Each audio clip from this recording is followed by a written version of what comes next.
போரின் 17ஆம் நாள் கர்ணனும் அர்ஜுனனும் நேருக்கு நேர் மோதினர். இருவரும் ஒருவர் மீது ஒருவர் அம்பு மழைகளை பொழிந்து கொண்டிருந்தனர். இவர்கள் இருவரின் ஆற்றலைக் கண்டு தேவர்கள் வியந்தனர். அர்ஜுனன் விடும் ஒவ்வொரு அம்பும் கர்ணனின் தேரை 30 அடி தூரம் பின்னே தள்ளியது.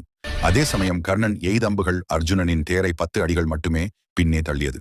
அர்ஜுனன் கர்ணனின் ரதத்தை 30 அடி தூரம் நகர்த்திய போது அமைதி காத்த ஸ்ரீகிருஷ்ணர் கர்ணன் தங்கள் ரதத்தை 10 அடி தள்ளிய போது சபாஷ் கர்ணா என்று பாராட்டினார். இதை பார்த்த அர்ஜுனனுக்கு குழப்பம் ஏற்பட்டது. நான் அவனை 30 அடி தள்ளினேன், ஆனால் 10 அடி மட்டுமே தள்ளிய அவனை கிருஷ்ணர் புகழ்கிறாரே என்று வருந்தினான். அர்ஜுனனின் மனக்குழப்பத்தை அறிந்த நாராயணன் விளக்கமளித்தார். அர்ஜுனா, உன் குழப்பம் எனக்கு நன்றாக புரிகிறது. நீ கர்ணனுடைய தேரினை 30 அடிகள் தள்ளினாய். கர்ணன் நமது தேரினை 10 அடிகள் மட்டுமே தள்ளினான் என்பது உண்மைதான்.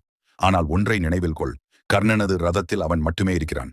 ஆனால் நமது ரதத்திலோ உலகையே தாங்கும் நான் இருக்கிறேன்.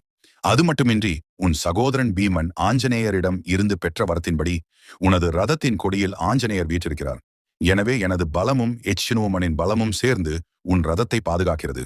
இவ்வளவு பாரம் கொண்ட நமது ரதத்தை கர்ணன் தன் சாதாரண அம்புகளால் 10 அடி தூரம் தள்ளுகிறான் என்றால் அவனின் வில்லாற்றல் எப்பேற்பட்டது! நான் மட்டும் இந்த தேரில் இல்லை என்றால் கர்ணனின் அம்புகள் உன்னை எப்போதோ தூக்கி எறிந்திருக்கும் என்று கூறினான். இதை கேட்ட அர்ஜுனன் கர்ணனின் உண்மையான வீரத்தை உணர்ந்து மெய்சிலிர்த்தான்.